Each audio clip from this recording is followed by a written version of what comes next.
My name is Tessa Palmer, and I'm 32 years old. I was standing on my grandfather's porch, holding a cedar chest he'd built me when I was 10, and the front door was already locked. My parents had changed the deadbolt before the flowers on his casket had wilted. They thought they'd gotten everything. The house, the land, the bank accounts.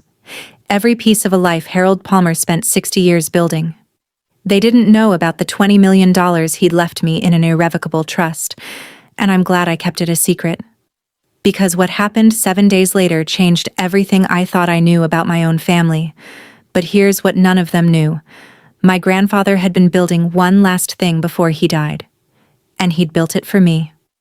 Welcome back to Calm Drama Stories. This is the place where family truths come to light. One story at a time. If this story hits close to home, drop a comment below and be sure to subscribe. Now, let me take you back to where it started. Harold James Palmer built Palmer & Sons Construction from a single pickup truck and a set of borrowed hand tools. He was 22 when he framed his first house in the Shenandoah Valley, 25 when he hired his first crew, and by the time he was 50, his company had built half the new homes between Staunton and Waynesboro. He sold the business at 72, but kept the land and the office, a cinder-block building on Route 250 with his name painted over the door in letters he'd stenciled himself. I grew up in that office. Every summer from age 14, I sat at the metal desk in the back room and balanced his books. Receipts for lumber. Invoices for concrete. The smell of sawdust clung to every surface, sweet and warm, like the man himself. Grandpa taught me to read a balance sheet the same way he taught me to measure a board, twice, carefully, because mistakes cost money and trust costs more.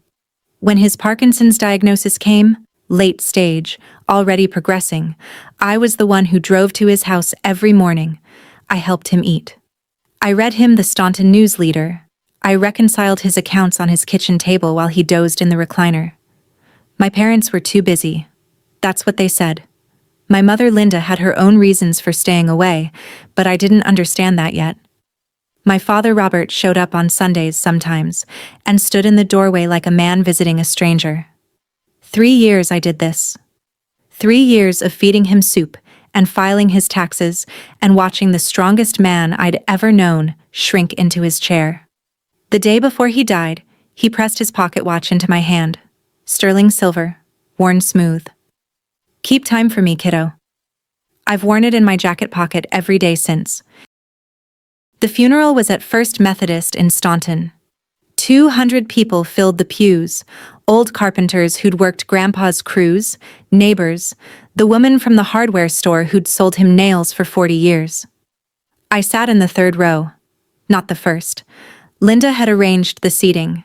She stood at the front in a black dress and her mother's pearls, accepting condolences like she'd earned them. Harold would have wanted us to stay strong, she told Mrs. Bowden, the neighbor who'd lived across the street from Grandpa for 31 years. Robert stood beside Linda, gray suit, gray face, hands folded. He looked like a man attending his own sentencing.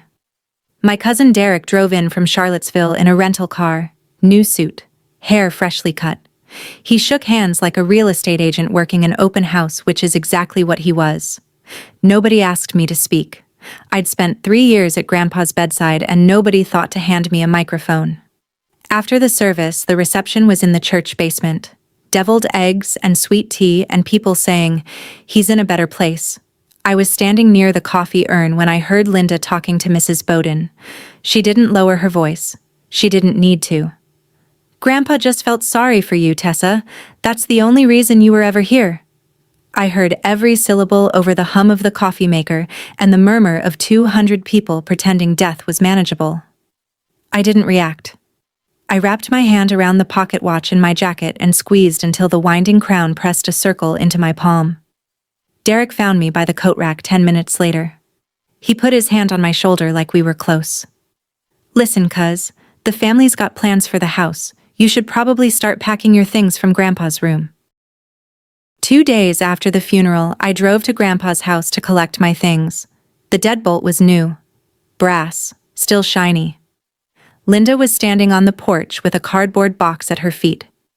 I packed what's yours, she said. She smiled the way people smile when they're handing you a parking ticket.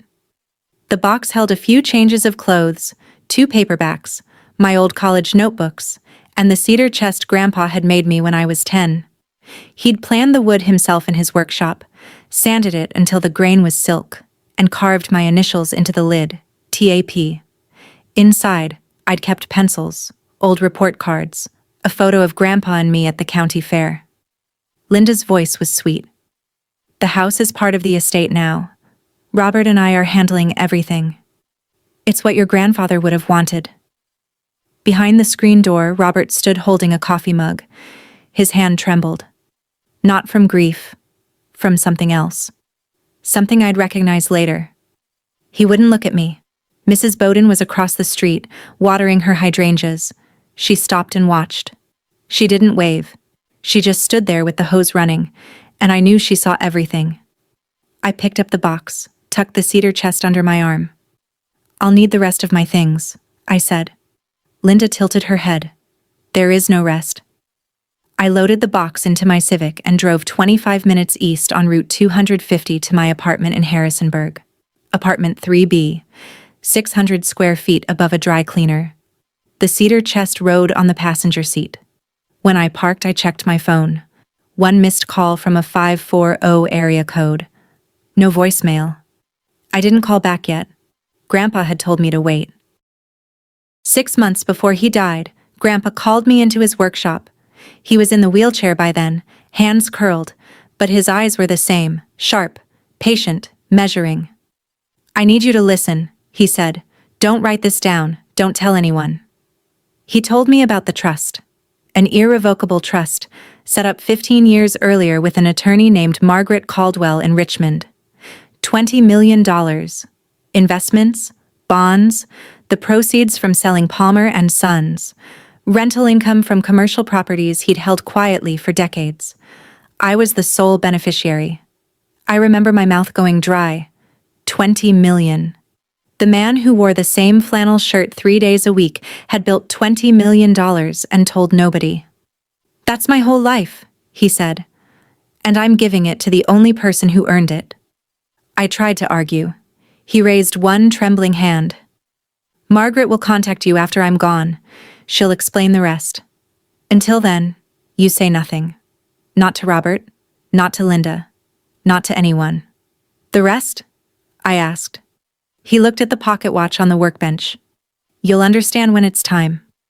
Back in my apartment 2 days after the eviction, I sat on my bed and stared at the cedar chest. I knew about the trust. I knew it was safe. Irrevocable meant nobody could touch it. Not Linda. Not a probate judge. Not anyone. But I didn't know what the rest meant. I picked up my phone and dialed the 540 number. Voicemail.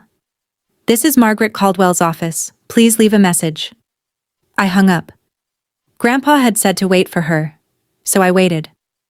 The pocket watch sat on my nightstand, ticking. Linda moved fast. 3 days after the funeral, she filed a petition at the Augusta County Circuit Court claiming Grandpa had died effectively intestate, that his will, if one existed, had been lost or destroyed. She signed a sworn affidavit stating that no trust or supplementary estate documents existed to her knowledge. Robert co-signed. His handwriting on the form was shaky, the R in Robert trailing off like it wanted to escape the page. Derek was already working the real estate angle. I found out later, through court filings, that he'd initiated the transfer of 2 parcels of Grandpa's land months before the funeral. A 5-acre plot in Waynesboro, appraised at $280,000. A commercial lot on Greenville Avenue in Staunton, worth $140,000. Both transfers listed Harold J. Palmer as grantor and Linda S. Palmer as grantee. Notarized by a man named Kevin Rudd. I learned about the probate filing from Mrs. Bowden. She called me on a Thursday evening, her voice careful. Honey, I saw your mother at the courthouse today. She filed some papers. I thought you should know. I thanked her, hung up, sat at my kitchen table and pressed my palms flat on the surface. The CPA in me understood exactly what was happening. Every day Linda moved forward was a day assets disappeared into her name. I could have called a lawyer. I could have filed an objection. But Grandpa had said wait for Margaret. 5 days I sat with that. 5 days of watching the clock and trusting a dead man's instructions over my own professional instincts. On the 6th day, my phone rang. Area code 540. This time, someone was on the other end. Before I tell you about that call, I need to go back 1 year. Grandpa was still alive. I was sitting at his kitchen table, laptop open, reconciling his monthly accounts the way I'd done every month for 3 years. 2 charges caught my eye, $12,000 and $8,000, both labeled Medicare Supplemental Processing Fee. I flagged them. Linda, what are these? She was standing at the counter, pouring iced tea like she belonged there. She didn't hesitate. Medicare reimbursement fees. The new supplemental plan has processing charges. I handled it with the billing office. I checked. There was a Medicare supplemental plan code that matched. The invoice formatting looked legitimate. Letterhead, provider, NPI number, date of service. I let it go. A year later, sitting in my Harrisonburg apartment with 3 years of Grandpa's financial records on my laptop, I looked again. This time, I sorted by description and filtered for the word processing. 17 charges across 18 months, 12,000 here, 8,000 there, 6,500, 9,200. The amounts varied just enough to look organic. The total was $167,000. No Medicare supplemental plan charges processing fees 17 times. Nobody does. Linda hadn't just lied to me once. She'd built a system. I pulled up the authorization forms for each charge. Everyone carried Robert's signature, clean, steady, nothing like the tremor I'd watched worsen over 3 years. The same hand that shook holding a coffee mug at the funeral had signed 6 figures worth of transfers without a single wobble. My phone rang. 5:40. I picked up before the second ring. Margaret Caldwell's voice was the kind of calm that comes from 30 years of delivering bad news in wood-paneled offices. Tessa, I'm sorry for the delay. Your grandfather instructed me to wait 7 days after his passing before contacting you. I have documents he prepared. We need to meet in person. Is this about the trust? I asked. The trust is the beginning, she said. There's more. She gave me an address in Richmond. A time. Tomorrow morning, 10 o'clock. I wrote it on the back of a grocery receipt because my hands needed something to do. Margaret, I said, my mother filed a probate petition. She's claiming Grandpa died without a will. There was a pause. The kind of pause that tells you someone already knew. We'll discuss that tomorrow, she said. Bring the cedar chest. I set the phone down. The pocket watch was ticking on my nightstand, steady as a heartbeat that didn't belong to anyone alive. I packed a bag, put the cedar chest in the passenger seat of my Civic. Set my alarm for 5 a.m.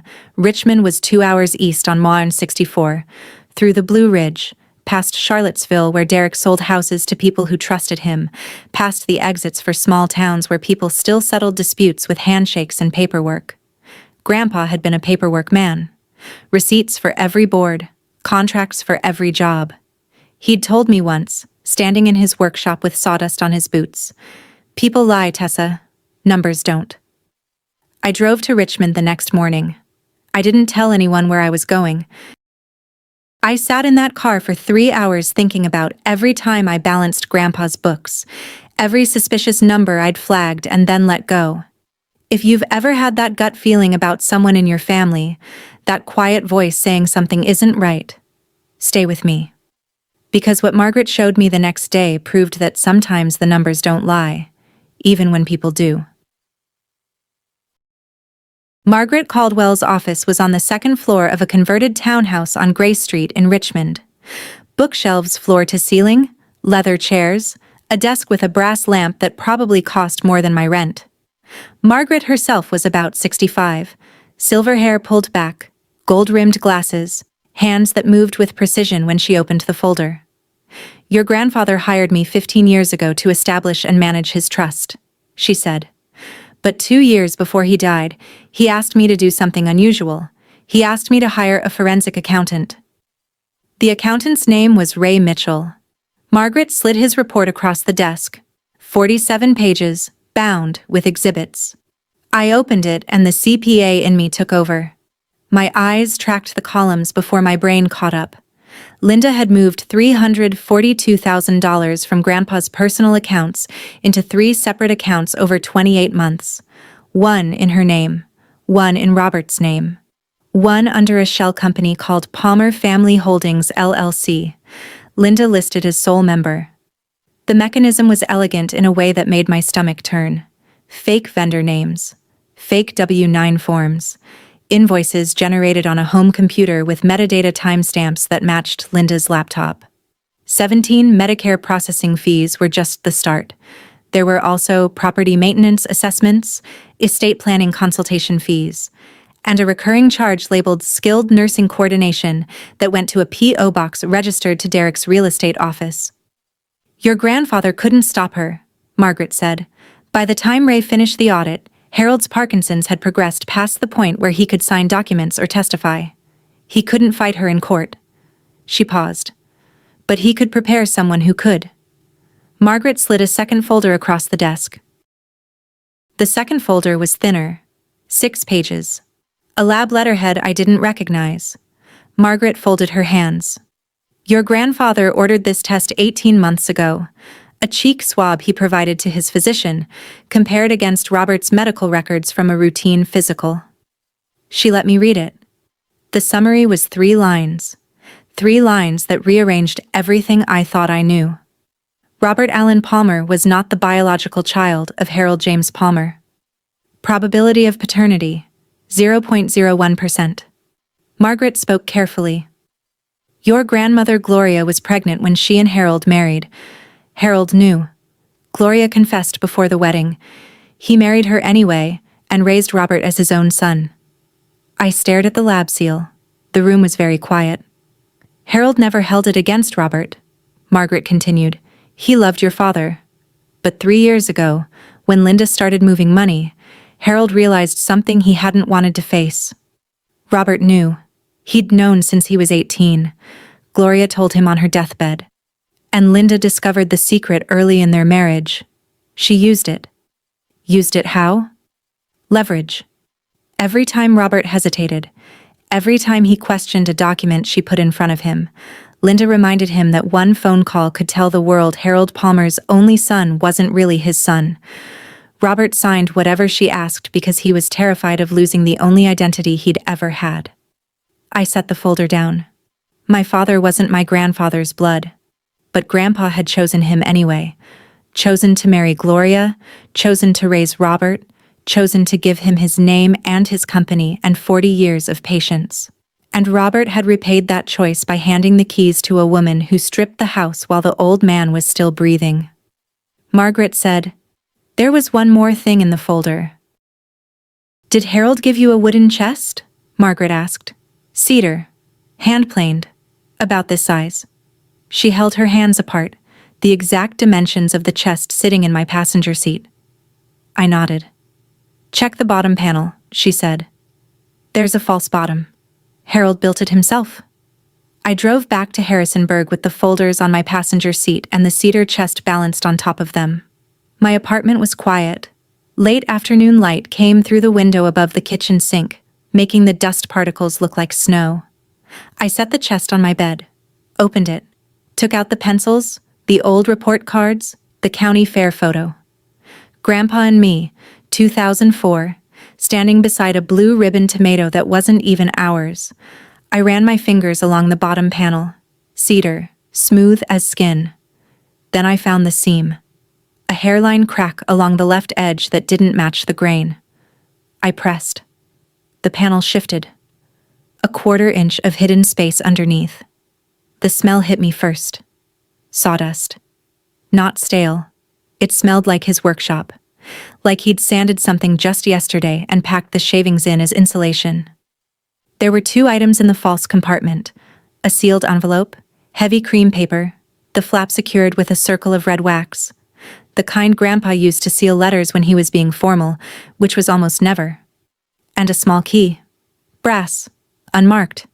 The kind that fits a safety deposit box. I broke the wax seal. Inside was a single sheet of paper in Grandpa's blocky handwriting. Bank of Clark County, Staunton Branch, Box 1147, use the key. 4 lines. No explanation, just instructions from a man who measured twice and never wasted a word. I held the key up to the light. It was warm from being inside the cedar. Grandpa had spent his whole life building things, houses, companies, a family that didn't deserve him. Even in death, he was still building, one layer at a time. Linda didn't slow down. While I was driving to Richmond and back, she filed a motion in Augusta County requesting the court freeze all known estate assets, Grandpa's house, the 2 parcels of land she'd already transferred into her name, and any bank accounts still listed under Harold J. Palmer. Derek submitted a sworn affidavit supporting the motion. As a licensed real estate professional and family member, I can confirm the property transfers reflected Harold Palmer's expressed wishes. Licensed, professional, family. He managed to be wrong about all 3. The summons arrived at my apartment by certified mail on a Friday. I had 30 days to respond or forfeit my right to contest. I called Margaret. They're moving fast. They have to, she said. The trust is irrevocable. Once the court sees it, their probate claim collapses. They're racing to liquidate before anyone looks closely. Then we need to look first. Margaret introduced me to Diana Walsh, an estate litigation attorney based in Staunton who specialized in probate disputes and fiduciary breach. Diana was in her 50s, short hair, reading glasses on a chain, the kind of woman who kept a legal pad within arm's reach at all times. We met at her office the following Monday. I brought everything: Ray Mitchell's forensic report, the DNA results, Harold's handwritten note from the cedar chest, and the key I hadn't used yet. Diana read the forensic report in 20 minutes. She took off her glasses. "This isn't a family dispute," she said. "This is financial exploitation of a vulnerable adult. It's a crime." She looked at the key in my palm. "And what does that open?" "I don't know yet." Diana picked up her phone. "Then we'd better find out." I took a leave of absence from the accounting firm. My boss, Jan, didn't ask questions. "Family stuff. Take what you need." She'd watched me leave early for 3 years to drive to Grandpa's house. She understood. Diana filed subpoenas for bank records from People's Bank of Virginia, Grandpa's personal accounts, Linda's accounts, and Palmer Family Holdings, LLC. The records arrived in 2 bankers' boxes. I carried them up to my apartment and spread them across the kitchen table like a crime scene, which is exactly what they were. I sorted by date, filtered by amount, cross-referenced against the invoices in Ray Mitchell's report. The pattern was textbook structuring. Linda had broken her transfers into amounts just under $10,000 to avoid triggering currency transaction reports. $8,900 here, $9,700 there, 14 separate transactions below the reporting threshold, a different account each time. Total misappropriated through Harold's personal accounts, $342,000. Total routed through Palmer Family Holdings, LLC, $78,000. Grand total, $420,000. That wasn't carelessness. That was architecture. I worked for 6 days straight. Coffee at 2 a.m., spreadsheets on every surface. I mapped every dollar from origin to destination, Harold's account to fake vendor to Linda's holding company to personal checking. A closed loop with his signature forged on every authorization form. Diana called on the 6th night. "Can you trace every dollar to a final deposit?" "Already done," I said. "Then it's time to use that key." Bank of Clark County, Staunton Branch. I walked in on a Tuesday morning with the brass key and my driver's license. The teller led me to the vault. Box 1147. The key fit clean. No resistance. No drama. Inside the box was a thick manila envelope and a thin layer of sawdust on the metal floor. Sawdust. He'd put it there on purpose. The envelope held 3 things: the original trust document, notarized, signed by 3 witnesses, dated 15 years earlier when Grandpa could still swing a hammer. A certified copy of the DNA results, chain of custody documented. And 4 pages of handwriting I would have recognized anywhere. Blocky capitals, the penmanship of a man who'd spent his life filling out work orders. Harold's letter. I sat down in the private viewing room, closed the door, and read it. He wrote about Gloria. About the day she told him Robert wasn't his. About marrying her anyway, because he'd already decided the kind of man he wanted to be. I knew the day he was born. Gloria told me before the wedding. I married her anyway. I raised Robert as my own, not because I had to, because I chose to. He wrote about Linda, about watching her charm his son, and then slowly, methodically, dismantle the financial safeguards he'd spent decades building. About the Parkinson's that stole his ability to fight back. She's been taking from me for years. I could have stopped her earlier maybe, but I was afraid. Afraid that if I confronted Robert, he'd have to choose between his wife and his father. So I chose for him. I chose to protect my granddaughter instead. Then the line I carry with me. Blood doesn't make you family. What you do when nobody's watching does. His final instruction was simple. Use everything in this box to protect what I built. Not for revenge. For truth. I folded the letter. Put it back in the envelope. At the bottom of the safety deposit box, the sawdust shavings caught the fluorescent light. They smelled like his workshop. Like every summer of my childhood, I sat in that room for 40 minutes. Then I drove home and got to work. The property transfers were public record. Augusta County Clerk's Office, online portal, free to search. I pulled the deeds for both parcels, the 5-acre plot in Waynesboro and the commercial lot on Greenville Avenue. Both listed Harold J. Palmer as grantor, Linda S. Palmer as grantee. Transfer dates: 4 months before Grandpa died. Notarized by Kevin Rudd, Notary Public, Commission number 7843291. I searched Kevin Rudd. He worked at Whitfield Realty Group in Charlottesville. Derek's office, Derek's employee, Grandpa's medical records, which Margaret had obtained through the trust's legal authority, showed that by the date of those transfers, his Parkinson's had progressed to the point where he could not reliably grip a pen. His neurologist's notes from that month read, "Patient exhibits significant resting tremor in both hands. Fine motor tasks including writing are no longer achievable independently." The signatures on the transfer deeds were steady, fluid, no tremor. Not the hands of a man with late-stage Parkinson's. Diana hired a forensic handwriting analyst, Dr. Carol Fenton, certified by the American Board of Forensic Document Examiners. Her report took 2 weeks. The questioned signatures are inconsistent with known exemplars of Harold J. Palmer's handwriting from the corresponding time period. The tremor patterns present in authenticated samples are entirely absent from the questioned documents. Derek's commission records, obtained through subpoena, showed he received a $42,000 consulting fee from Palmer Family Holdings LLC in the same quarter as the transfers. 3 people, 3 roles. Linda was the architect. Derek was the contractor. And my father was the one who unlocked the door. I drove to Staunton on a Saturday. Not to the house. I had no reason to go there. I went to Palmer and Sons Construction, the old office on Route 250. The business had been sold years ago, but Grandpa kept the building. It was empty now, locked. But Robert's truck was in the gravel lot. He was sitting inside the old office, the one with Grandpa's name still stenciled on the window. Beer on the desk. Old crew photos on the wall. Young men in hard hats standing in front of framed houses, grinning. Robert looked up when I walked in. He didn't ask how I got in. The side door hadn't locked properly since 1997. "You shouldn't be here," he said. His voice was tired, not hostile, just spent. "I know about the transfers, Dad." He looked at the beer bottle, peeled the label with his thumbnail. "I'm not asking you to turn on her," I said. "I'm asking you to tell me one thing. Did you know?" A long pause. The fluorescent light above us buzzed. Robert finished the beer. set the bottle down with the precision of a man who'd been drinking since noon. I signed what she told me to sign. Another pause.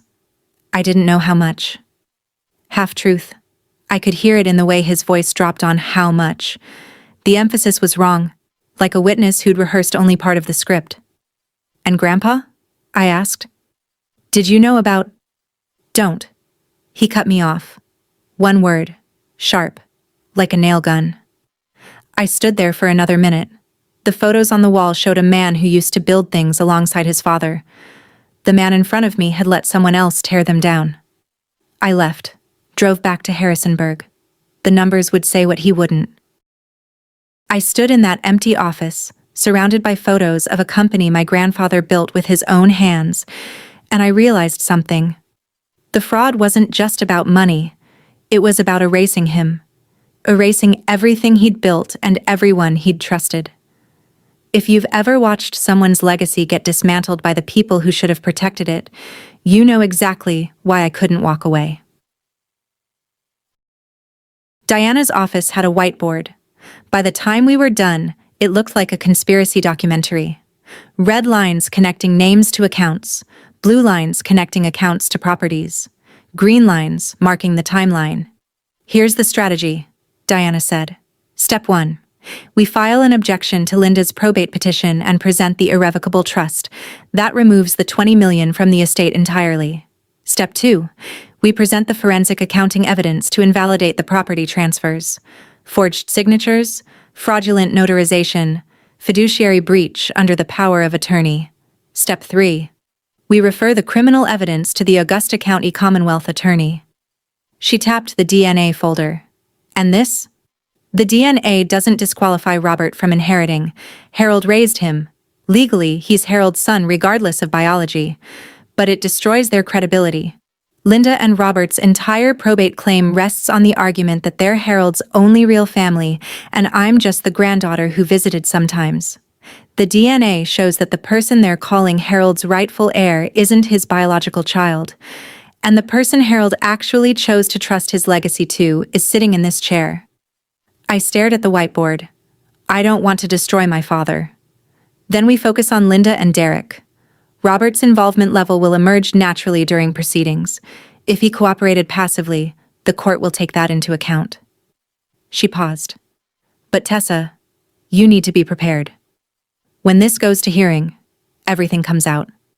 The fraud, the transfers, the DNA, and your father will be sitting 10 feet away. I know. Are you sure? The pocket watch ticked in my jacket. Grandpa's letter said truth, not revenge. I was sure. Linda showed up at my apartment on a Wednesday. No call, no warning. Just her sedan parked in the lot next to the dry cleaner and a sharp knock on my door. Derek was in the passenger seat, engine running. I opened the door. Linda was wearing lipstick and a practiced expression. Concerned, maternal, the face she put on for neighbors and notaries. Honey, I know this has been hard on all of us.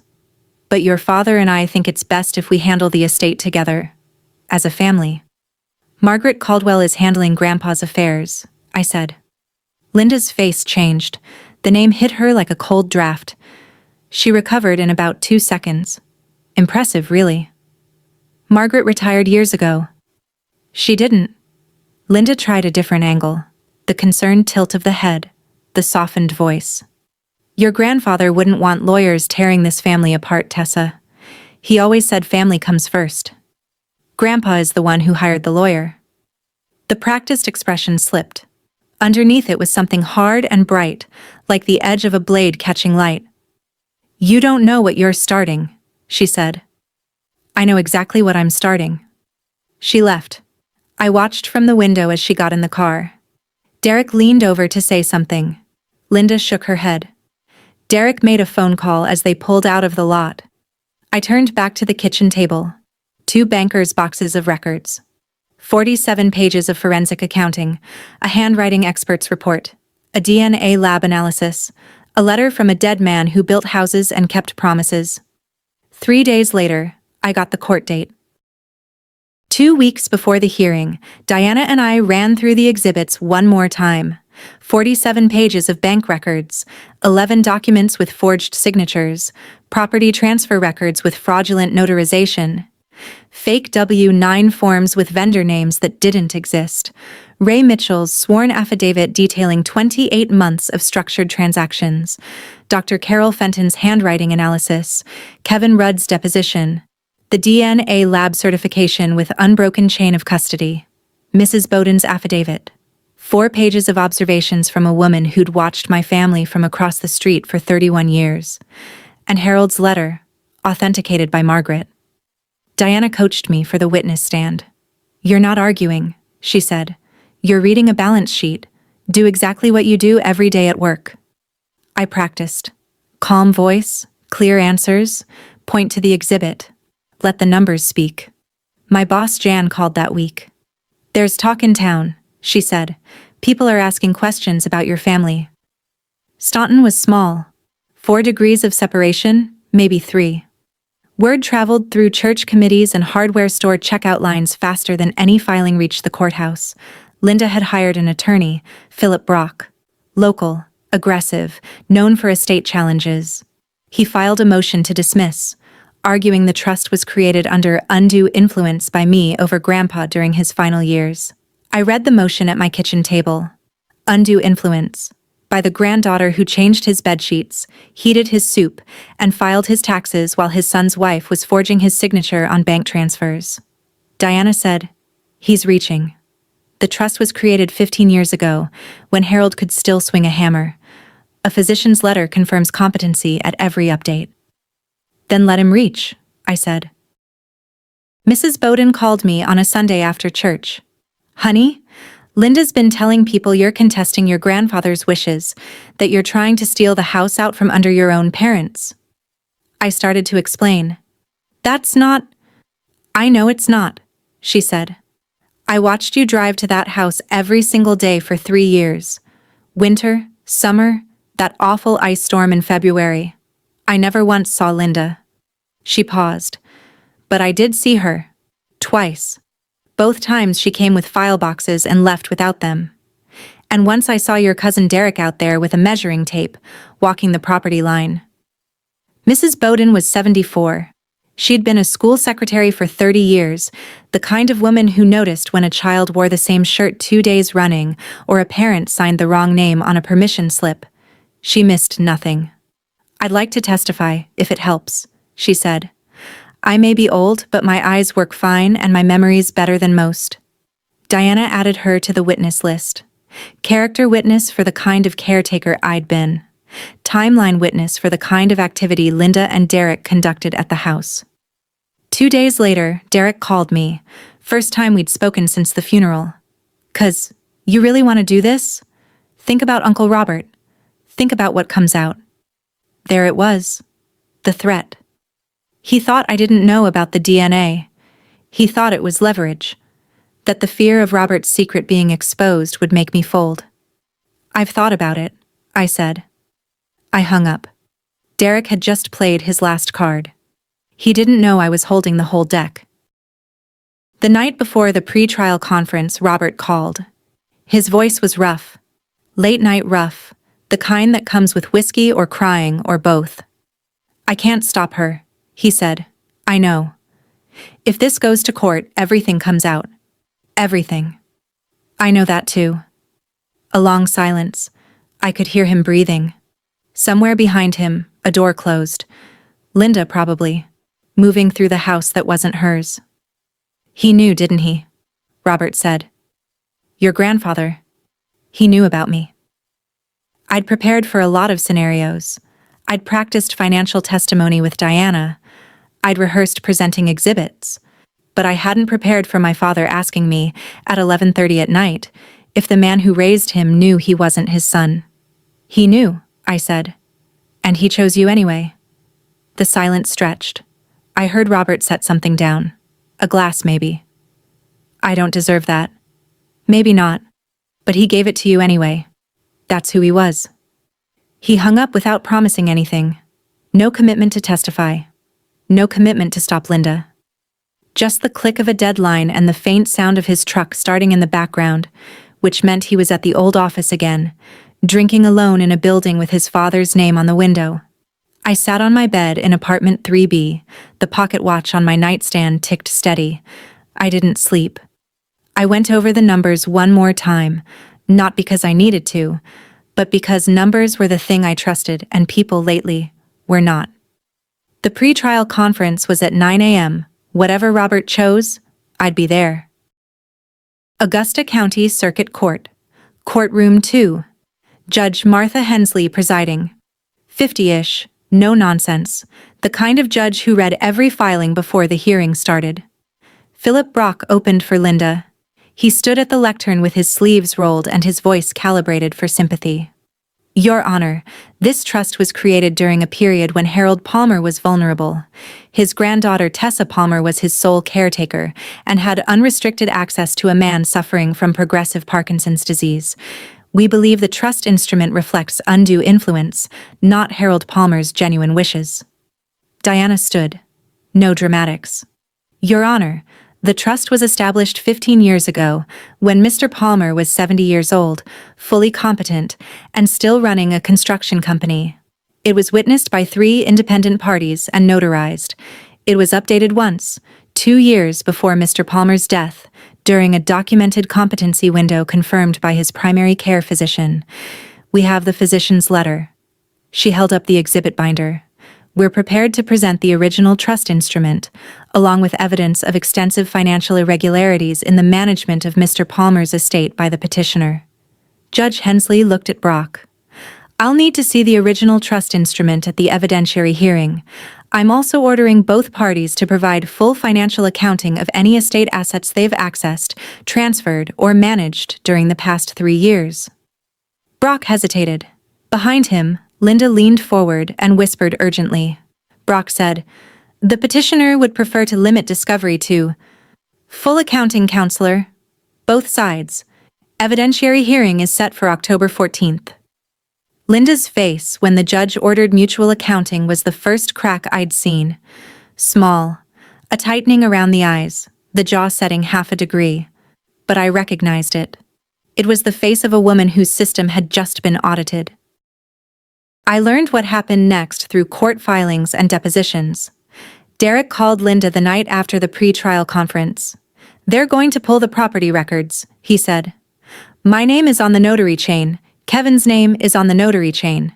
This isn't just a civil dispute anymore, Linda. Hold your nerve, she said. We'll say Harold authorized everything verbally.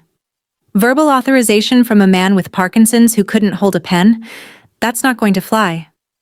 Kevin Rudd, the notary, Derek's buddy from the office, made his own phone call. Not to Derek, to a criminal defense attorney. Kevin's lawyer contacted Diana within 48 hours, offering what lawyers call cooperation. Kevin would provide a sworn statement confirming that Derek had asked him to notarize the property transfer documents without Harold being present. In exchange, Kevin wanted assurance that the Commonwealth attorney would consider his cooperation when deciding charges. He's flipping, Diana told me. Derek's notary is going to testify that the signatures were forged. Derek drove to Staunton. I imagine the scene based on what Robert later described.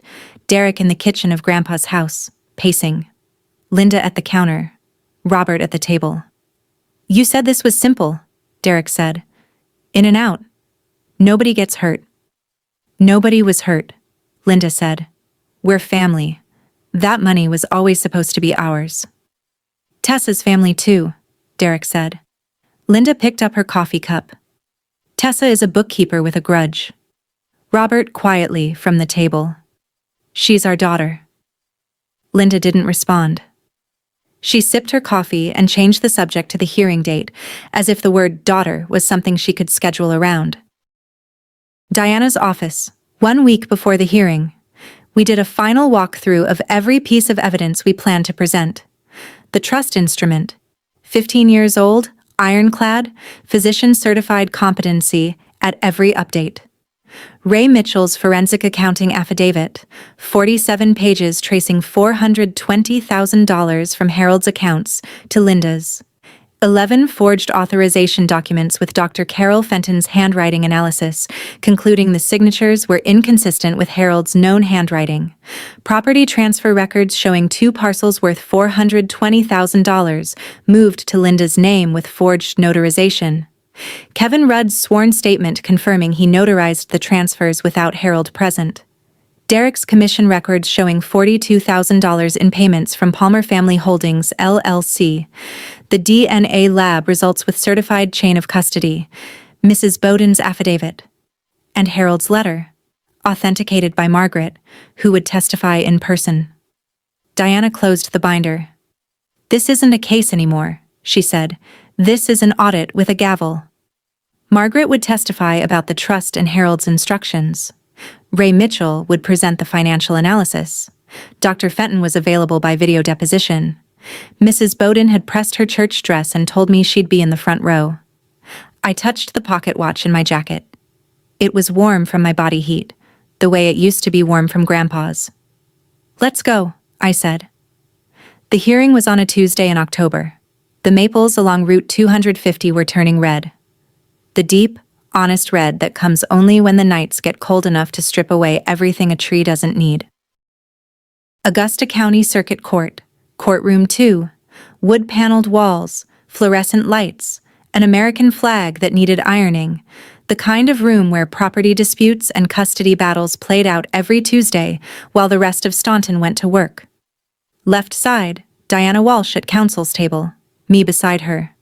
The cedar chest on the table, entered as Exhibit A.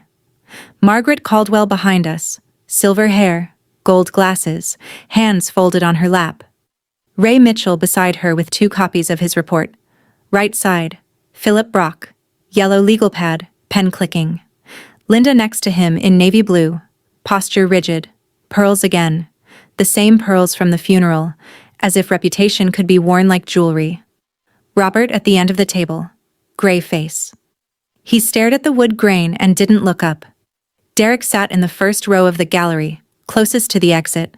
His foot bounced. Mrs. Bowden was in the second row, church dress, bifocals, sitting straight as a fence post. A reporter from the Staunton News Leader had a notebook open on her knee. 4 community members I recognized from Grandpa's funeral were scattered in the back rows. Not a packed courtroom. Intimate. Which made it worse for the people with something to hide. Judge Hensley entered. We stood. She sat. We sat. This is the evidentiary hearing in the matter of the estate of Harold James Palmer. Petitioner is Linda S. Palmer. Respondent is Tessa A. Palmer, appearing through counsel. Diana stood. Your Honor, we'd like to begin with the trust instrument. Brock was on his feet immediately. The validity of any alleged trust is exactly what we're here to challenge. Judge Hensley looked at him over her glasses. I'll hear the instrument first, then the challenge. Proceed, Ms. Walsh. Diana called Margaret Caldwell to the stand. Margaret testified for 40 minutes. She described the trust's creation, 15 years ago, at Harold's request, funded by the proceeds from selling Palmer and Sons Construction and decades of careful investment. Irrevocable. Tessa Palmer named as sole beneficiary. Harold was 70 years old at the time of execution. A physician's letter confirming cognitive and legal competency was attached to the original document. 3 independent witnesses, Margaret's paralegal, a bank officer, and Harold's longtime accountant, had all signed. Brock cross-examined. Isn't it true you have a financial interest in the outcome of this trust? Margaret's response was precise. I'm the trustee. My fee is set by the instrument at a rate approved by the beneficiary and the court. I have a fiduciary interest, counselor, not a financial one. Brock sat down. Diana called Ray Mitchell. The projector hummed to life.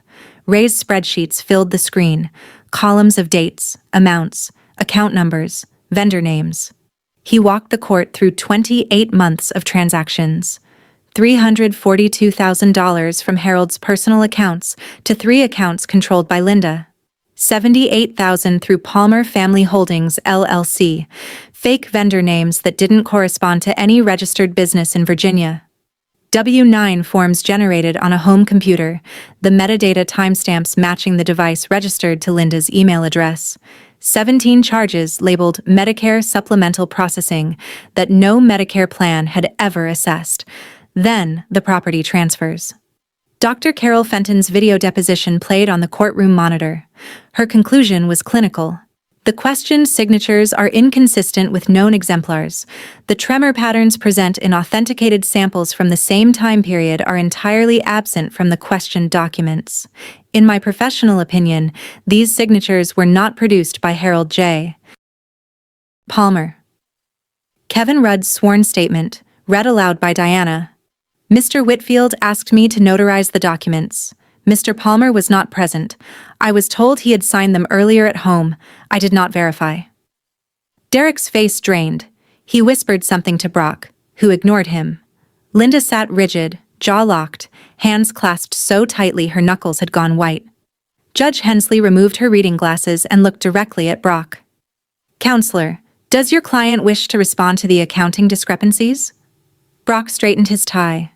We need additional time to review the forensic. You've had 30 days, Counselor. Diana stood again. Your Honor, there's one additional piece of evidence relevant to the petitioner's standing. The petitioner's case rests partly on the assertion that Robert Palmer, as Harold Palmer's only son, is the rightful primary heir, and that Ms. Tessa Palmer, as a granddaughter, has a subordinate claim. She handed a folder to the clerk. This is a certified DNA analysis performed 18 months before Harold Palmer's death, at his request, through his personal physician. Chain of custody is documented. Diana read the summary. The analysis concludes, with 99.98% certainty, that Robert Allen Palmer is not the biological child of Harold James Palmer. The courtroom shifted. Mrs. Bowden's hand went to her mouth. The reporter's pen stopped. In the gallery, one of the old carpenters from Grandpa's crew shook his head slowly. The way you do when something you half suspected turns out to be true. Robert didn't explode. He didn't stand up. He didn't deny it. He sank into his chair like a building settling into its foundation. His hands went flat on the table. His face was the color of old cement. And then he said it, almost to himself, quiet enough that the court reporter leaned forward to catch it. He knew. He always knew. And he still kept me. For 1 second, the courtroom was completely still. I looked at my father and saw something I hadn't expected. Not the man who signed documents without reading them, not the man who stood behind the screen door while I carried a cardboard box to my car. I saw the boy Harold had chosen to raise, the boy who'd spent his whole life trying to earn a place he already had. Then Linda grabbed his arm. Don't say another word. And the moment broke. Brock scrambled. Your Honor, the DNA evidence is irrelevant to inheritance rights. Under Virginia law, a child raised by a parent has the same legal standing regardless of biological relationship. This is a distraction. Diana nodded. We agree, Counselor. We're not arguing Robert Palmer has no legal standing. We're demonstrating that the petitioner's characterization of this family, that they are Harold Palmer's sole legitimate heirs, and that Tessa Palmer is an outsider who manipulated a sick old man, is fundamentally dishonest. Harold Palmer knew the truth about Robert's parentage. He chose to raise him anyway. He also chose, over 15 years and with full legal competence, to entrust his legacy to the one person who proved she deserved it. Not through blood, through conduct. She turned to face Linda. The petitioner did not care for Harold Palmer. She did not visit him. She did not feed him or read to him or balance his accounts.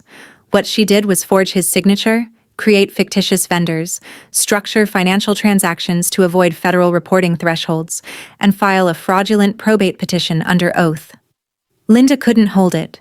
She was on her feet before Brock could stop her. This is ridiculous. That girl sat in his house and turned him against his own son. She's a bookkeeper.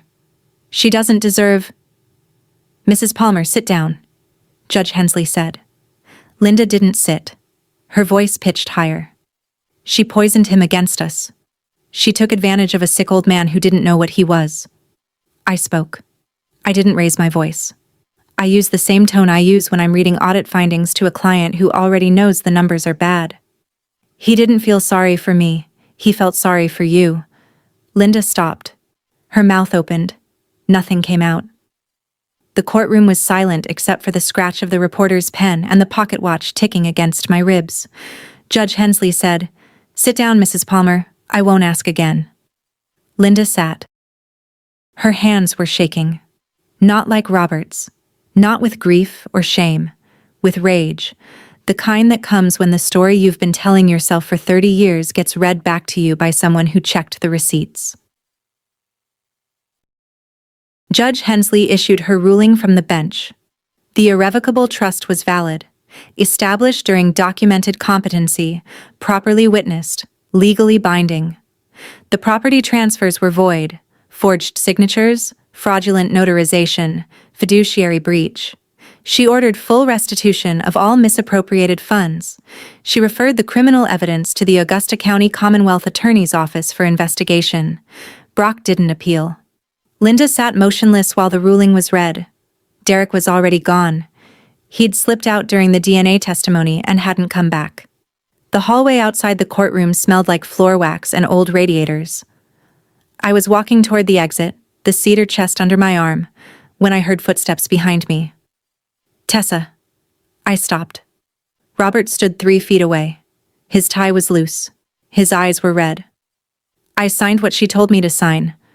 His voice cracked on sign. "Every paper, every form. I didn't ask what they were. I just signed." "Why?" I asked. "Because she said if I didn't, she'd tell everyone. About me, about who I really am." I looked at my father. "Grandpa knew, Dad. He always knew. And he never stopped calling you his son." Robert broke. Standing in that courthouse hallway, under fluorescent lights, in front of a water fountain and a bulletin board advertising jury duty, my father cried for the first time since I was a child. I didn't hug him. I didn't forgive him. But I didn't walk away either. I stood there, holding the chest Grandpa built, until he was done. That was the last time we stood in the same room for a long time. The Commonwealth Attorney's Office moved efficiently. Linda was charged with financial exploitation of a vulnerable adult under Virginia Code Section 18.2-178.1, forgery, and obtaining money by false pretenses. She took a plea, 18-month suspended sentence, 3 years of supervised probation, and full restitution of $420,000. No jail time, but a felony record that would follow her through every background check for the rest of her life. Derek was charged with forgery and conspiracy. His plea got him 12 months suspended and the permanent surrender of his real estate license. His wife filed for divorce before the sentencing hearing. Kevin Rudd lost his notary commission and was barred from seeking reinstatement for 10 years. Robert cooperated with the investigation. He wasn't charged. The Commonwealth attorney determined his involvement was passive. He'd signed documents under duress, and his cooperation helped build the case against Linda. He moved out of Grandpa's house and into a studio apartment on the west side of Staunton. He filed for divorce. The last I heard, he was working maintenance at a storage facility off Interstate 81. The house was returned to the trust. The 2 parcels of land were restored. I didn't move into Grandpa's house. I kept my apartment in Harrisonburg, 600 square feet above the dry cleaner, the place that was mine before any of this started. 6 months after the hearing, I used a portion of the trust to establish the Harold Palmer Community Foundation. The mission was simple: scholarships for trade school students in the Shenandoah Valley. Carpentry, electrical, plumbing, the work Grandpa believed in. The first class had 8 students. The foundation office was Grandpa's old workshop at the construction building on Route 250. I had it renovated. New wiring, new plumbing, fresh paint on 3 walls. The 4th wall I left alone. Original wood paneling, scuffed and stained, still carrying the ghost of sawdust in its grain. Robert and I don't speak. It isn't forgiveness and it isn't punishment. It's distance. Some doors close quietly. Linda and I have a restraining order. Some doors need locks. Mrs. Bowden came to the foundation opening. She brought a lattice-top peach pie and wore the same church dress she'd worn to the hearing. She stood in the workshop, looked at the 8 students sitting in folding chairs and said, "Your grandfather would be proud." I said, "He'd say I overworked the budget." There's a pocket watch on my desk now. Sterling silver, worn smooth. It sits next to the cedar chest on the shelf behind me, in a workshop that smells like fresh paint and old wood. Grandpa wrote it in his letter, and I'll say it one more time. Blood doesn't make you family. What you do when nobody's watching does. I didn't inherit $20 million. I inherited a standard. That's my story. One wooden chest, one stubborn accountant, and a grandfather who built things that lasted even after he was gone. If this story reminded you to check who holds power of attorney over someone you love, take that as a sign. Do it this week. And if you know someone who needs to hear this, share this video. Thank you for being here. Drop a comment, hit subscribe, and I'll see you in the next one.